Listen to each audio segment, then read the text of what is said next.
the voice of bodybuilding. Scotty, what's up, my brother? Not much. Listen, I got a little present, a little thing in your honor right here.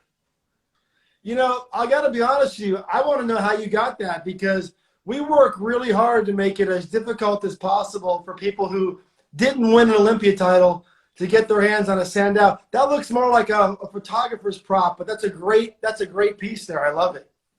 This was given, well, I bought this at the Muscle Mag auction that they had. The Bob Kennedy was given these from Joe Weider. I guess somehow he got them, or sorry, my apologies. Yeah, Bob Kennedy was given these as a gift, and he had several of these. So we actually he had 3. So we bought all 3, and the other one we actually sold to Ben Poulinski. So they're not real. They're not not real. They're made of like a clay, but kind of cool.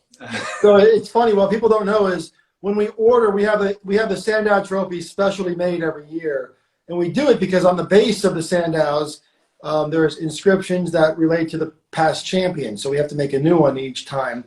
And over the years, this trophy has grown a little bit, and it's an incredibly heavy piece. And when it arrives in like one of those Raiders of the Lost Ark, like big brown boxes, and it shows up and it looks like there could be a person in the box. It's that big, and it's always a big moment in the office when the newly crafted Sandow trophy arrives, and that's kind of one of those moments where we all get a little tingly and excited knowing that the Olympia is not far away. We have not received this year's Sandow yet, but we expect it to arrive any day now, and it's very, very gratifying when it does, because we know how much that trophy symbolizes to so many people. So it's something we're looking forward to presenting for sure. It was interesting when we were at the Muscle Mag auction. We saw those and they were on a bookshelf, and the people that were there to buy stuff were just office space people. They didn't understand it. We saw these and we're like, and they said it's anything on, you have to buy the cabinet, and anything on the cabinet comes with it. And Dominic Morrow and I, my business partner, we're looking at it and we're like, oh my God, I don't think anybody knows that those statues on that what they are or anything like that. But Pac-Man contacted us, and I know you're good friends with him, fellow Floridian. Is that what you say? Yeah, we are Floridians, and you're right. Ben Poulinski, first of all, I'm a huge, look, you guys up there are just a great group of folks, because you're all just the nicest people, right? I am a big fan of the whole Canadian culture. It's just a great group of real positive energy, and sometimes I think we could use more of that in other parts of the world. But Ben Poulinski is somebody who I've really enjoyed getting to know over the years, not just because he's a great guy, but Ben is, I always say he's the gold standard in terms of these athletes and how they might want to model themselves in terms of from the business side, professionally, personally.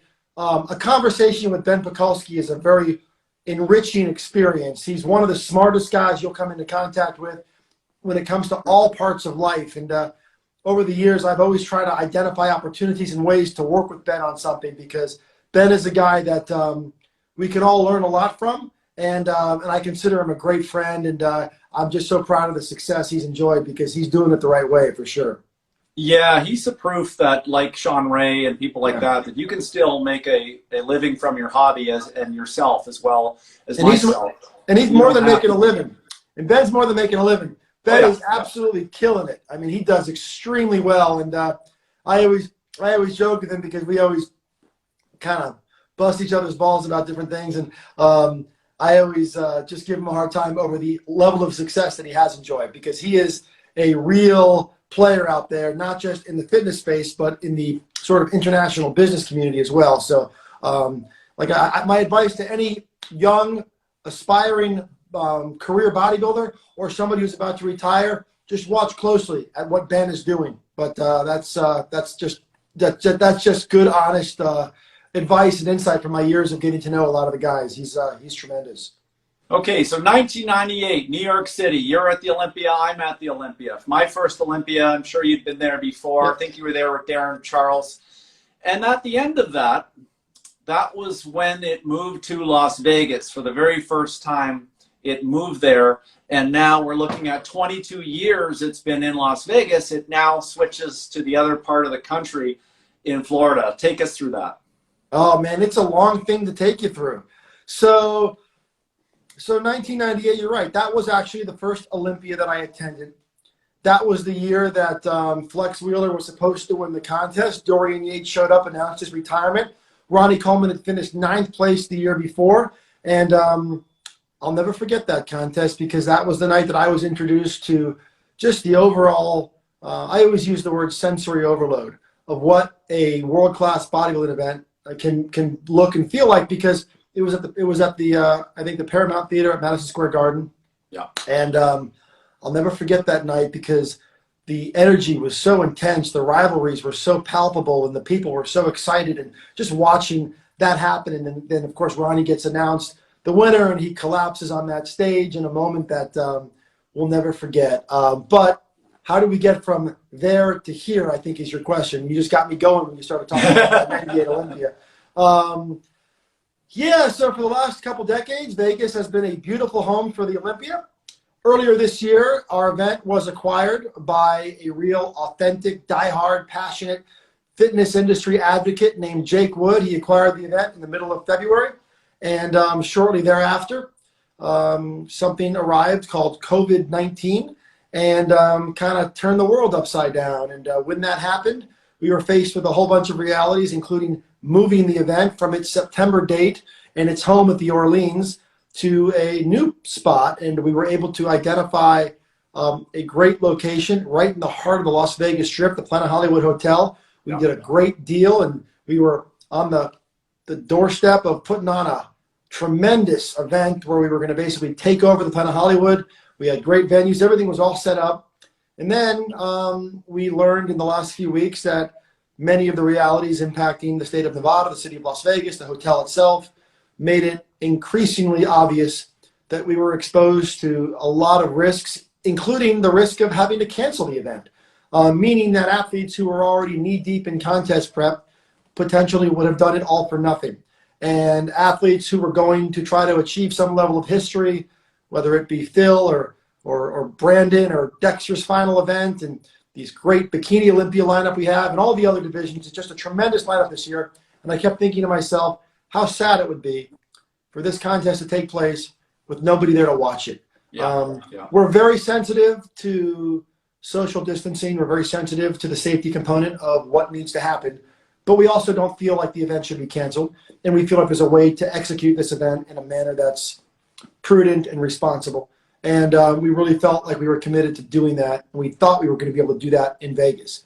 As it turns out, we identified a location in Orlando after I spoke to Jake. And I said, Jake, listen, I don't know about you, but this is way too incredible of an event to have to call up thousands of existing ticket holders, VIP customers, friends and family of athletes, and say, guys, don't get on the plane, don't come. There's not going to be a place for you to sit because we're only allowed to have a couple hundred people in the building. That wasn't a conversation that I was willing to have. Yeah. And so in the end, we identified the Orange County Convention Center right in the heart of Orlando, Florida, and a beautiful, beautiful venue attached to the Hyatt Regency Orlando, which is a great hotel, like a real resort-style hotel with waterfalls and rivers in the back and the whole bit. And they're all connected, and we were able to, in a very quick amount of time, spend 2 or 3 days putting a deal together that normally would have taken about 3 or 4 weeks to put together. We decided to embark on the courageous, borderline insane task of trying to produce an event in 3 or 4 weeks that normally takes 7 or 8 months to produce. And we have signed the documents, and we are about to go on. I know a lot of people have asked about tickets in Orlando. Those will go on sale on Monday. Took us a little bit of time because we had to get the whole floor plan map converted over, and everything's happening in real time. And it's a lot, but we have a great team, and that's how we landed in Orlando, Florida. Same dates, everything remains the same, except instead of flying to Vegas, you're heading to Orlando, Florida. What's the temperature like? You live in Florida. You're in Tampa, I believe, aren't you? No, I'm in South Florida. I'm a little bit south of that. I'm just outside of like that Palm Beach, Boca Raton area. Okay, yeah. And the weather's pretty nice. I'll actually be in Orlando in a few days. Orlando's about a 3-hour drive from where I'm at. Very conveniently located right between, from Miami to Atlanta. You can get in your car and drive to the Olympia this year, which is great because it gives new fans an opportunity to experience an event that they would have otherwise had to fly to the West Coast to experience. So that's a positive thing. The weather, right now it's pretty nice outside. I mean, right now you're looking at mid to high 70s right now, and real comfortable weather. I'm wearing my IFBB Pro League jacket now. It's not out of necessity, by the way. It's out of just that I like to represent and always feel like I am carrying the badge as far as doing the right thing. And but the truth is, this jacket is probably not necessary. It's definitely not necessary, actually. Now, once you get into mid-December, which is when the Olympia weekend is, the weekend of the 17th to the 20th, in Orlando, the temperatures will drop a little bit. I don't know how it's going to play, but it could be in the 50s. But for somebody like you who's coming from where you're coming from, you'll love it. For me, I might have a jacket on, but it's definitely a very comfortable place to be. And the venue happens to be located minutes from area theme parks. It's 5 minutes from SeaWorld and the Magic Kingdom and Epcot Center, and it's all right there, the Universal Parks and all that stuff. So it's a really great place if you wanted to come out for the Olympia, stay for a few days and have like an extended trip and do the Orlando thing. You can do that. But the best part about this setup is it's all very logistically sound. You don't need to rent a car. You probably won't be in Ubers very much because everything's right there. From the hotel to the convention center. We're still having our Amateur Olympia. It'll be the Amateur Olympia Orlando. So any athletes out there, in the state of Florida that want a chance to compete in a real prestigious pro qualifier that's open to all NPC athletes, it's another great opportunity to be able to do that. But generally speaking, this event is going to, I think, it's going to resemble a lot of what we had hoped to be able to pull off a few months ago. And now we're just happy to be in our new home and put this thing to bed in a couple of weeks. Now, you mentioned the IFBB, and I think it would be obviously not fair for us to acknowledge that in the recent muscular development interview you did with Ron Harris, you went into how much the IFBB and the NPC have really pulled together, the Pro League and the NPC, in terms of Tyler and Jim and JM and the whole crew, with facilitating the back end competition side of this whole thing. Because that's the thing, we look at the front end of what the show is. The live stream you guys are going to do is going to be world class, but it's actually a contest, so there has to be back end of that. So take us through a bit of that. Yeah, I'm glad you asked that because I think it really gets lost how much does go on behind the scenes. And it does start, you're right, with Jim Mannion, Tyler, the Mannion family, and just, the entire sort of underbelly, if you will, of what happens at a level where we are trying to qualify athletes for the competition, where we are trying to evaluate various safety protocols and put on as many events in the most responsible fashion that we can. And, without the work of the Pro League offices and what they all do to sort of build the infrastructure that I always say they build the sandbox that we all play in. And it's really, really important. And I never lose sight of that. And not to mention the team that we have here on the Olympia side. And I get to work with a great producer named Tamer Al-Gindi. And I also get to work with a great event coordinator named Angelica Nebbia, and Caden and Martine and Heather and Sophia, and Tim Gardner's aboard this year. We just have a great team, and we're very fortunate to be able to do the things that we do. And in the end, it's all hands on deck. And we've also been very grateful by the patience and the support we've gotten from the fan base, because I'll be honest with you, given what everyone's gone through, it would be easy for them to lose patience with this process. And we have had to make some very bold, unconventional moves. And don't kid yourself. When we make these moves, we're aware that these are inconvenient for many people. Yeah. And we are aware that these are real challenging things that we have to do, where we tell people to change their flights. But to us, it came down to a situation where we were going to have to make one of two announcements. We were either going to have to announce that most of you guys who thought you were coming to the Olympia can't come, stay home. That was one announcement. Or the other announcement was going to be change your flight and go to a different city, and the show's going to go on. And we thought that was the announcement that we wanted to make. And we recognize that there are aspects of that are a bit inconvenient. But we certainly feel good that we're going to be able to look back at this and hopefully feel good about what we were able to achieve. And it will be incredibly gratifying when this is all over, because the thing about the Olympia that I've learned over the few years that I've had this job is just how much it means to a lot of people. Yeah. to the fans when they show up, to the sponsors and the exhibitors, what it means to their brands, to their companies, what it means to an athlete who's competing at the Olympia for the first time. I've talked about this before, but it's a really significant thing for a lot of people. And to be able to see everybody like yourself, and we're a real brotherhood. I mean, we've all worked together in different ways, and we've dealt with our own challenges, and we've had our ups and downs, and just to be able to see everyone together in Orlando in a few weeks, it's going to mean a whole lot more than just Sandow trophies and crowning champions. I think it's going to represent a real celebration of how much this industry just kind of needs to come together and how supportive we can be for each other.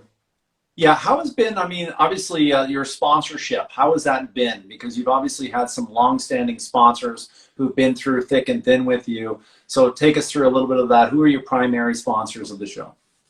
So, of course, our trifecta, the number one organic meal delivery service in the country, is our title sponsor. A great group of folks led by their talented CEO, Greg Connolly. And we were able to do a great deal earlier this year with Northern Chill, which is a really emerging bottled water company based out of northern Wisconsin. The company that's owned and operated by our owner, Jake Wood, Wings of Strength, continues their role as a presenting sponsor as well. And then, we have a whole bunch of other brands that also continue to come forward and support the event. They support it because they have their own objectives, but they also support it because they recognize the message that it sends to the industry, to the community, that supporting the Olympia is a meaningful thing to do. And we were able to do some very favorable deals this year. We try to create a real win-win environment.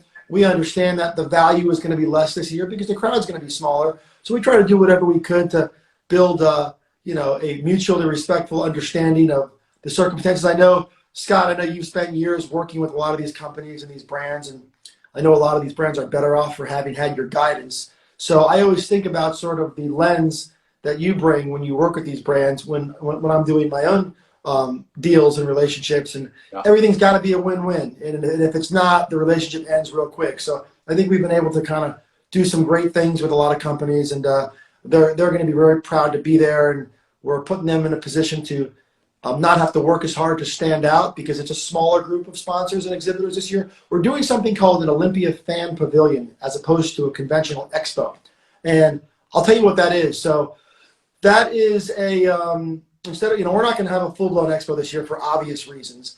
So there's an area in the convention center which gives us enough space to have about 40 or 50 exhibitors and some merchandising and an area to provide some kind of a central artery, a central hub for the weekend. We're not charging for admission for it this year, so we're trying to be as fan-friendly as possible. And that'll be right outside the area where we'll be having our prejudging and our overall main events. So everything's very neatly kind of put together, but that'll be something that I think the companies that we're working with will appreciate because they're not competing for the attention of 40,000 spectators this year in a sea of 200 booths. They are in a much more favorable light. So we feel pretty good about being able to bring sort of a good value to the companies that are coming to the Olympia this year. And I've seen, obviously, if one of your close contacts with Redcon 1, they were at the NPC Nationals, and they support shows like that because they may be niche, but it's really about getting that dialogue with the customer. And the real true fans will go to the Olympia, and that's what the supplement companies need to reach, is these key influencers that really value high performance athletes in this genre. So I think that you've got it. I mean, the Olympia doesn't get any better than that. The other great thing about the amateur show is you're getting people from all over the world, so you're able to build brand awareness all over the world. And I've just seen on the Mr. Olympia Instagram page, some of the posts that you've done for your sponsors, even yourself with the pallet in your parking lot of your house. I mean, that's really the difference now. Is a media source, you have to be able to understand the perspective of the company. And a lot of the fans don't really understand that. They think, oh, the prejudging was too long. And when you're on the other side of it and you're justifying the expenses of sending staff all the way to an event, you want to get as many samples out there. You want to meet as many people as you can. You want to get the best ROI. And I've just found, from your pro bodybuilding radio show to what you did with Digital Muscle to this, you always understand the sponsor's best interest and incorporate that into what you do, which I think really sets it apart. And having Jake Wood at the helm as a true visionary, like a Joe Ben and Ben Weeder, who love the sport, it's reinvigorated things like women's bodybuilding, but it's also allowed people to be more entrepreneurial with what they do. Whereas I think the former management, there was always this church and state separation that the sponsor wasn't really incorporated as well as they could be. And I think you guys have just done a tremendous job with that. Well, look, it's important because without that support, there is no industry, right? So I don't think any of us could be naive enough to think that we can pretend that that's not important. Those relationships are what sort of provide the fuel for us to be able to put on these shows and provide value to the fans and give away more than $1.5 million to the athletes, which that's what's going to happen this year, which means that this year's Olympia will be the #1 most lucrative prize purse in the history of fitness and bodybuilding competition. And I mention that really as a tip of the cap to Jake, because it would have been incredibly easy, as you know, for Jake to cut the prize money in half this year and nobody would have blamed him. But he didn't. He committed to that. And, as part of that, we need to go ahead and make sure we are able to build a healthy, fiscally sound business model for the event, which also is going to be aided a bit by the pay-per-view that we're going to put on this year. And that's an opportunity for us to kind of make sure the world can see the event. We're doing it at a much higher level this year. We're covering a lot more of the event than we've ever covered before, including live coverage of prejudging and the press conference. We've never done that before. In the past, the webcast just showed the Friday evening and Saturday evening arena show events. So we're kind of taking it up a notch and improving quality in every possible way. So that's something that we're doing, and we're hoping that the fans will support it, because that support goes a long way into allowing us to continuing to set prize money records and, put on the kind of stage production that the sport deserves. Yeah, it's phenomenal. Now, for those people who are obviously, there's mixed sides on it, what are you guys doing for the social distancing for this event, just to help people be rest assured? Yeah, so we are following the convention center guidelines and the hotel guidelines. Fans will be asked to wear masks. They will not be wearing masks on stage, so the athletes will not have to do that. And basically what we're doing is we are following the protocol as it relates to the various areas that we will be occupying, and we're taking that seriously. We certainly want to make sure that there is a reasonable effort to minimize any exposures. But we also say as well, everybody has their own unique risk profile, right? And certainly I have plenty of friends and family and people that I talk to around the industry that have circumstances where they're living with an elderly person, or they have newborn children, or they have their own circumstances. I'm certainly not a doctor, and I don't pretend to understand all of those realities. I just know that everybody has to make the decision that's best for them and is comfortable for them. And we certainly understand that a lot of people are going to prefer to stay home, and we respect that and we understand that. And that's one of the reasons why we're putting on the pay-per-view production, to sort of create an opportunity for fans who are used to coming out to the Olympia to be able to watch the show and not have to feel like they are putting themselves in any kind of a risk. So we're just trying to do everything that we're asked to do. Yeah. No, I think it's just tremendous. And the live stream pay-per-view is going to allow for a global audience to see this in true high quality. And I think with the COVID restrictions, it's really going to be the best live stream that's ever taken place. Because I know you've been instrumental in live streaming these bodybuilding events in the past with the Arnold Classic and things like that. So you know firsthand what it takes to make it a successful one. So I think that it's really just great to see as a whole. Okay, so now going through here, you mentioned the prize money is the highest. Now everybody wants to know, what is the breakdown? Can you tell us a little bit about the breakdown of by class? Or yeah, so the breakdown is going to be very similar to what it was last year. The only thing we're waiting on is a final sign-off from Jake, because he's in the process. Remember, we added a new division this year with the Miss Olympia. Yeah. Which is why the prize money has gone up, obviously, because we have a whole new division this year. But we're still going to give away the $400,000 first place prize to the Mr. Olympia champion, and we're committed to doing that.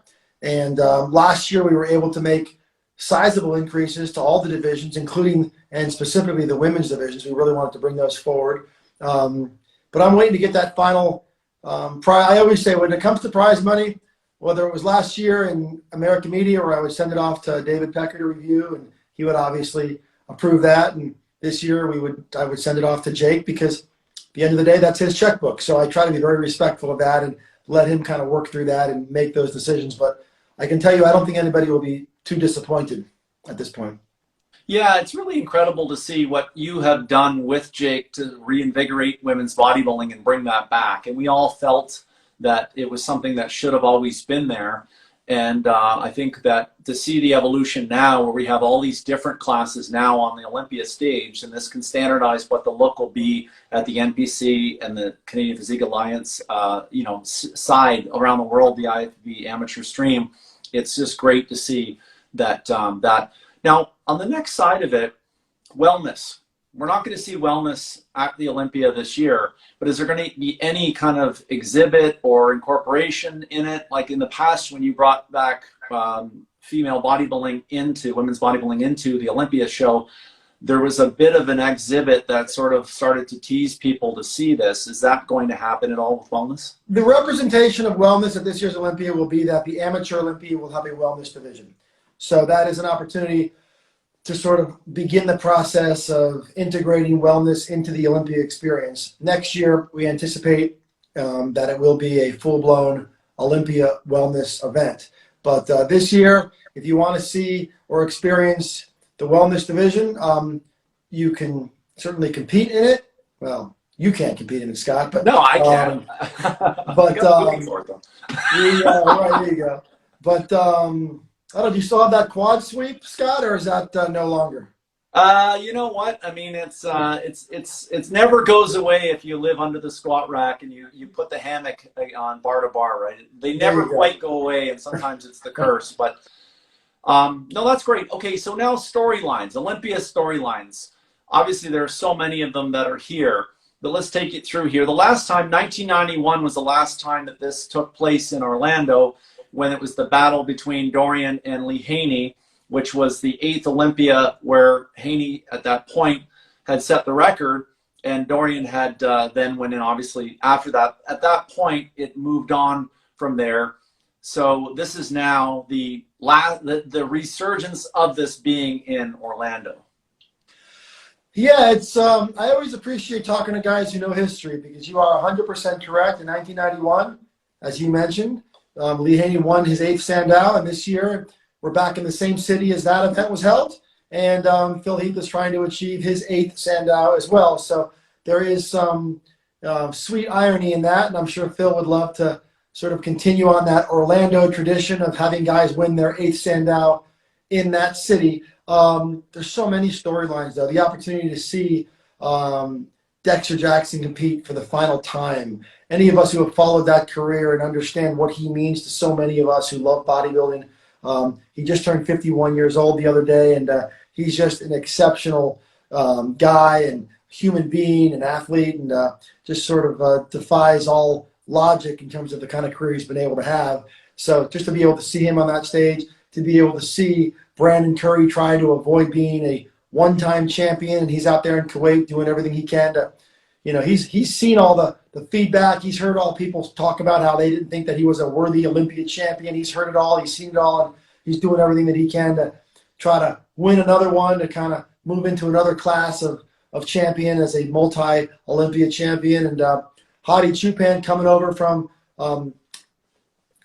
Iran and trying to make another run at this thing. A lot of people thought he could have won it last year. I thought he made a good case for that, to be honest with you. And then, of course, William Bonac was just a couple points behind Brandon last year. That was neck and neck, and that's going to be a tremendous battle to see that play out. And, of course, the return of Big Ramy to the Olympia stage, as he had to sit out last year, is another one. The fact that 3 Olympia champions are going to be competing on the same stage on the same night, I think it's the 3rd time in history that's ever happened. So there's a ton, and that's just on the Mr. Olympia side. There's multi-champions in other divisions. Oksana Grishina and Adela Garcia are coming back to compete against Whitney Jones in the fitness Olympia. Those are another case where you have 3 fitness Olympia champions competing on the same stage. And I think that trend actually replicates in a lot of the other divisions. So, yeah, if you're looking for storylines and you want to get full value out of the actual contest side of what this is a damn good competition. So you skipped over one, which is Dexter Jackson won the Masters Olympia in the same state. Dexter Jackson won the National Olympia in Miami. Now you're reaching.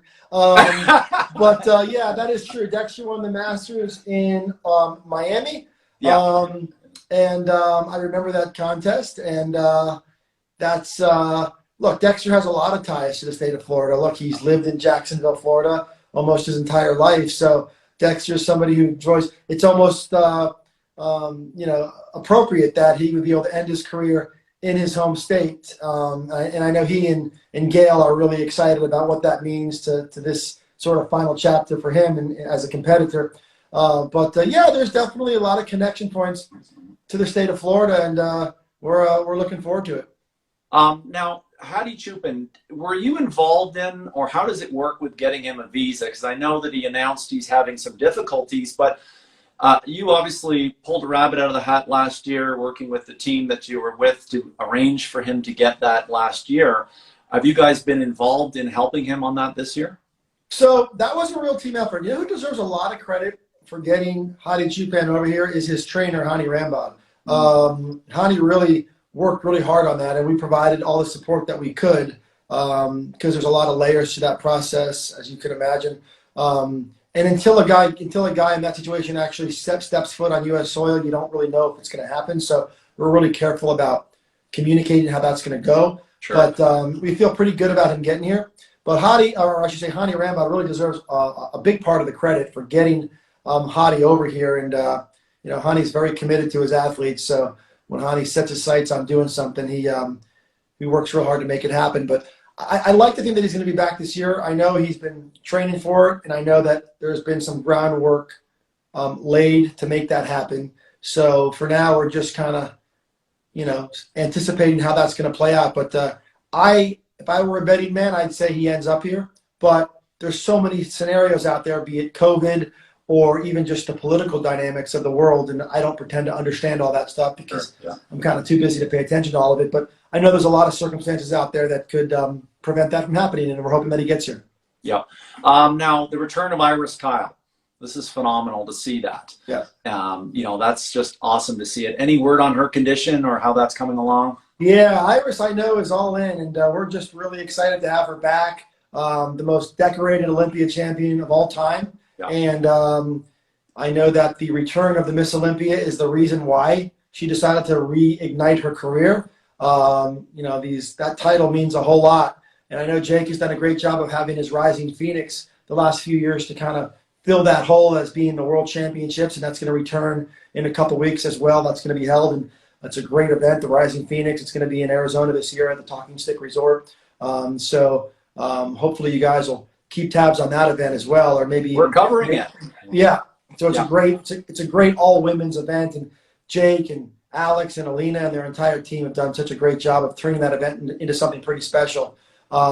But with that in mind, the Miss Olympia obviously kind of carries a cachet and a distinction that goes back a long ways to 1980, right? So we're very, very excited to bring it back and to have Iris on that stage and Hella Trevino and it's a great lineup. And I know women's bodybuilding isn't for everybody, and we know that. But I also know this: bikini isn't for everybody, and men's bodybuilding isn't for everybody, and everybody's into what they're into, and there's a different shape and size for everybody. And I know that Jim Mannion has worked real hard to create divisions that sort of speak to all different types of elite world-class physiques, whether that looks like a female bodybuilder or a bikini competitor or a classic bodybuilder, whatever it is. And these girls certainly work as hard, if not harder, than any division, and they deserve the chance to compete for the most prestigious title in the world. Okay, special guest invite. I think originally Joe Weider had created this to have certain people get special guest invites. I think Paul DeMeo got one. I think Gunter Scherlekamp got one. Greg Kovacs, I believe, got one. There were different people that were... Wasn't it not designed to get fans really inspired to go and watch the show and just make it interesting? Is that how it came about, or what? How did that go? I think it came about because it's an important tool. There's always unique circumstances every year. The special invitation is not used every year. There's years where we'll have one, and there's years that we just don't need to use it. But there are circumstantial realities that sort of you need to have that, because the truth of the matter is, like in this year's case, we gave the special invitation to Flex Lewis. Flex Lewis is a 7-time 212 champion, and he was not qualified to compete for the Mr. Olympia title. And we felt like it was important for him to be able to take a run at it. It made sense. We thought it was in his best interest from a contest prep standpoint to not put him in a spot where he had to qualify and prepare for another event. And we also felt that it was in the best interest of the event itself from the standpoint of the fan component to have him make his big return to the sport on that stage. So that was a case where we decided to use it. Now, of course, it's no secret that Flex has had to withdraw from the competition for his own reasons, health-related and those circumstances that he laid out. So now we suddenly had our special invitation back. We really did not want to have to give out 2 special invitations. We don't think that's necessarily appropriate if we can avoid it. And then after his situation materialized, we suddenly got word that Big Ramy wanted to be considered for this year's event. His circumstances are incredibly unique. What people don't realize is earlier this year, Big Ramy, after the Arnold Classic in Columbus, got on an airplane and flew all the way to Australia, expecting to be able to compete at Tony Doherty's Arnold Classic Australia. Went all the way over there, and when he got there, learned that the event wasn't going to happen because of COVID. So he flew to an event that we kind of represented was happening, and spent a long time over there before he was able to get back. And that was a really inconvenient, unfortunate circumstance for a guy who was planning to compete and theoretically win the competition, or at the very least earn the points that would have gotten him over the top. Yeah. Later in the year, he decided to take another run at it because he told us he did not want a special invitation. He wanted to qualify the conventional way. So he decided to he was about to get on another plane and went to the airport to go compete in another contest later in the year. And it turned out he failed a coronavirus test. So now, once again, he was unable to go do the things that he would have needed to do. And we felt pretty good that it would have resulted in him qualifying. So then he reached out and he said, you know what, in spite of all of that, or in light of all of that, I'd love to be considered for a special invitation. And, we talked to Jim Mannion in the Pro League office about it, and they just seemed like a very appropriate use of the special invite circumstance. So, but to get back to your question, it was just used because it was created because it's a necessary tool, and it's one that we prefer not to use. We prefer to have these guys go out there and qualify the old-fashioned way, but in this case, you use it when you need to, and we're glad we had it because I think Big Ramy is going to be a great addition to this year's lineup. Also, can't go without a topic of Chris Bumstead, men's classic physique from Canada, Ottawa, Ontario, and he is the ambassador of the classic physique category. Has there been a lot of interest in men's classic physique, and has Bumstead been a good representation for you of that category in the Olympia? 100%. Chris is a great guy. Chris has reached out, and we've had some communication, and he's very committed to defending his title. I know he's incredibly popular. I know that was a big upset victory he pulled off last year over Breon, a guy that some of us thought would never lose that show. So it just kind of shows how good that division has gotten. But Chris is great. In fact, we just released our poster. And now, as you know, we have like 9 divisions now in the Olympia account, wheelchair Olympia and all. And so the show has gotten really, really big.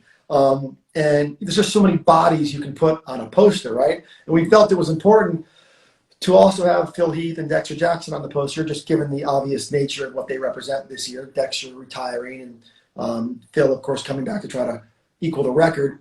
So, and then, we had a situation where, Iris is coming back and Oksana's coming back and Adela, and everybody wants to be on the poster. So we ended up creating a poster. We only had room for, to put 5 or 6 athletes. And in the end, Chris, unfortunately, is not on the poster. And it's a tough thing because Chris deserves to be on the poster, as does Iris, as does Oksana, as does Shanique. They all deserve to be on the poster because they are champions. But so when we released the poster this morning, we got some feedback that some fans were disappointed. But the Olympia has grown into something so big with so many divisions that you just can't, I guess you can't make everybody happy. So, but I'm looking forward to doing a lot with Chris. Chris is a tremendous ambassador for the industry as a whole. And I'm excited to see him and the rest of that class go at it because it's a really good division right now.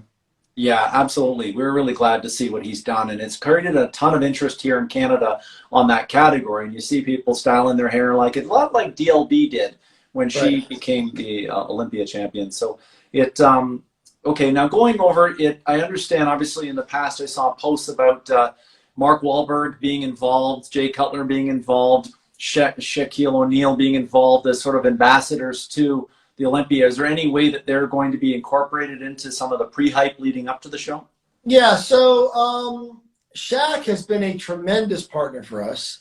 He will be at the Olympia this year. Nice. And we have some real fun surprises involving Shaq. Jay will be back at the Olympia this year. I don't think Mark's going to make it this year. Mark's a busy guy, and he's sent over a nice video, and we're excited to be able to kind of continue to work with his brands. And Mark's just a really positive source of support for what we do. But I don't think you'll see Mark this year. But we do have a few other guys. I wouldn't be surprised if you guys saw Dave Bautista there this year.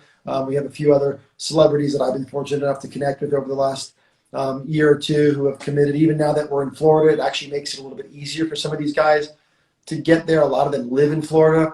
So you'll see celebrity is a big thing for me. I think it's really important because my feeling has always been celebrity accomplishes two things. First of all, it enables us to connect with new audiences. And for me, that's what I wake up every morning thinking about is how can we connect with new audiences? That's very, very important. And these celebrities open those pathways and allow us to do that, which is critical. And I think it also adds a little bit of energy to the room. When you walk into an Olympia and you see some of the most famous celebrities in the world, whether it's a Dwayne Johnson or a Mark Wahlberg or a Shaquille O'Neal or any of these guys, and you see them there, it makes you appreciate the gravity of what you're a part of. It makes the athletes excited. It gives the fans a sense for this is really something that has evolved into something really significant. And so I don't take it lightly. I think the celebrity component is important, and I'm very grateful for the support that we get. And I think as the years progress, this year is going to be a little trickier, even though we know we'll have some celebrities there. I think you'll see in years to come, just because it's a commitment that I've made, you'll see a ton. This thing will start looking like the Oscars in the next couple of years because they all pay attention. It's amazing. I'll run into celebrities. I remember when I first ran into Shaq about a year ago. We were talking, and the first thing he said to me was, "Man, how come Howdy Choopin didn't win that show last year?" Like, these guys follow it, and they watch it, and they love it. And it would make everybody really happy to know how closely a lot of these celebs pay attention to the fitness and bodybuilding and bikini and the whole thing because they watch it and they follow it. Yeah, I was at the North Americans one year, and I couldn't believe that I saw The Rock, Dwayne Johnson there. And I was like, is that him? Is that really him? Like, it's just weird when you see that. Or obviously the incorporation of Dwayne Johnson into the Olympia, each time I've seen him with what you've done with muscle fitness and some of those things, having him involved in it. Now, let's not leave out 17 Canadians that are going to be competing in the Olympia, if you count some of them that are dual citizen. So in the Mr. Olympia class, we got 3 with Antoine Valliere, Antoine Valliette, sorry, it's French, I have a hard time with it.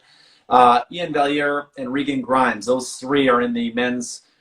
Regan Grimes and Ian and Antoine have just done a great job of promoting that up here in Canada, of how big of a deal the Olympia is, because there's always new people getting into bodybuilding and competing in their first contest. They don't know the history. They don't know sort of what it feeds into. But those 3 have been really tremendous ambassadors for this up here in Canada. I got to see a couple of those guys you mentioned win earlier this year at the Tampa Pro and the New York Pro, and got to chat a little bit. And they're really good guys, and I think that's always the first and foremost thing that I look at, because look, physiques, they're all over the place, right? And I say that this goes for all the divisions. These guys have elite world-class physiques. These women have elite world-class physiques. But to me, what separates them is their ability to do the work and connect with fans and inspire people to be a part of this community. And your region up there, your country, has done a tremendous job of producing some real positive athletes and some really excited fans. And I can't say enough about the Canadian component of our sport, and it continues to grow. I remember a number of years back when kind of Fuad was getting going and Ben was competing, there weren't a lot of Canadians at that time. And of course, everybody knows Paul and those guys, but there wasn't a ton. And over the last few years, I guess it's really caught on because Canada is a powerhouse country in the bodybuilding world. And by the way, I got to tell you, and I'm not just saying this because we're talking right now, but you're a big part of that. What you did in terms of how you approached with Muscle Insider and how you approached, you took a really smart approach. You didn't decide to come in there and try to compete with the Flexes and the Muscle and Fitness, and you didn't do that. And the MVs, you identified yourself as a global property, but you weren't too proud to say, but we're here in Canada. That's right. And we want to make sure the story of what's happening in Canada is told, and what you have done has been incredibly valuable. And I hope the athletes who compete in Canada, amateurs and pros alike, appreciate the work that you and Dominic and everybody over at Muscle Insider has done to really kind of make the Canadian fitness and bodybuilding story prevalent to all of us. And we talk about it behind your back all the time about the good work that you've done. And I think you should be very proud of that, because Canada has become a very important part. I know Ron's up there putting on great contests, and I've gotten a chance to kind of understand, what the overall business model looks like up there. I know it's a slightly different kind of fan base, but at the end of the day, it's a very passionate one. And compliments to you and your team for telling those stories. Yeah, no, we've done a great job, but I think it's been the IFBB Pro League that's really helped a lot in setting the mechanism up. When the split happened, that really helped consolidate it. And we had a lot of problems up here in the past where each of our provinces, which are equivalent to your states, would have different rules and different ways that they could do shows. You had some states or provinces, we call them, that had costumes still in the IFBB amateur stream, different poses that they were doing. It was just tremendously different. And the idea of having media at these events, it had never been done before. They would show up, Muscle Mag would show up to an event, but they wouldn't actually do coverage where they're taking it and they're doing card swapping and uploading and things like that. So it's been great to be able to be part of that. It's been a labor of love, as you know, with media. You're always getting hammered to help companies sell more and reduce your costs and find creative ways to get consumers engaged. But it's also promoting the sport itself. And there's a lot of times that it's a very thankless position, but at your heart, you're doing something that if you were a teenager competing in your first show and Flex Magazine or the equivalent of that, say in Canada, were there, your family would be more proud of you having done this. Because obviously putting yourself in pro tan, rubbing yourself in tanning oil and putting, posing trunks on. When I did it when I was, 17 years of age, and your family looks at you like, what did my kid get into, But when you have media there, it helps legitimize this as, hey, this is a fair competition. Those judges are very qualified. It's actually judged a certain way. And that story isn't often told by some of the families that go to these shows. So going through the classes, we got men's physique. We got one person with Buwan Chahun. I'm probably butchering the name. The Miss Olympia, obviously, bodybuilding, Nikki Chartrand, Janine Lankowski. And Fitness Olympia in Canada, fitness has always been we've always had some really good competitors here in Canada. The fitness is where we really are always been strong. Missy Farrell, Truscott, who's dual citizen, she always does very well. Alison Etche and Tara Plum. Figure, Asme Salimi, Martina Yapakova, Marianne Bamdad. In bikini, we have 4, Laura Lee Chapados, Maya Gordon, Jennifer Dory, Beatrice Biscaya, who's dual citizen, Portugal and Canada, and women's physique, Victoria Mislik and Tanya Sartron. So sorry if I butchered those names, and I'm sorry if I had to put those on the air, but obviously the Canadians that are here are ambassadors to the IFBB Pro League here, and that kind of sends a message to the amateur stream, and they have their fan base that are going to be tuning into your live stream if they can't make it down to Orlando. So we wanted to get a shout out to them. Well, I'm glad you did. And, I'm glad you mentioned the fitness competitors as well, because that division, I've always said, is the one that should command our greatest admiration and respect, because those are the girls who really perform, and they work incredibly hard throughout the year to craft those routines. And, especially somebody who's in my line of work who produces and promotes an event like this, I'm always trying to figure out ways to make the show as interesting as possible. And sometimes there's parts of a bodybuilding competition, as we all know, that can be less compelling, and sometimes they can be boring, and we understand that. And the fitness competitors, that's the one part of the show where you never have to worry about anybody being bored. They always do their part to justify the price of admission. And I'm just a huge fan of that division. I think these girls deserve the highest level of respect and appreciation for what they bring, because there was a time where if you were a woman, there were only, and you wanted to compete, you either had to compete, you know, in the female bodybuilding division, or you had to compete in the fitness division. And then figure came on, you know, eventually, but you really had to be able to put on a fitness routine in order to get on that stage. And then as these new divisions came in, like figure, like bikini, it allowed women to compete without having to do a fitness routine. Yeah.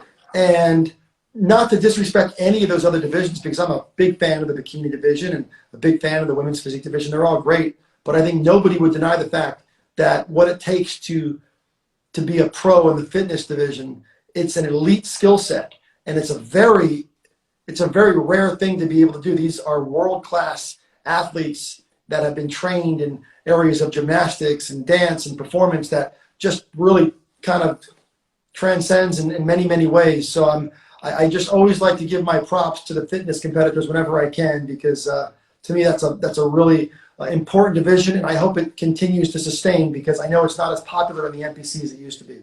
Yeah.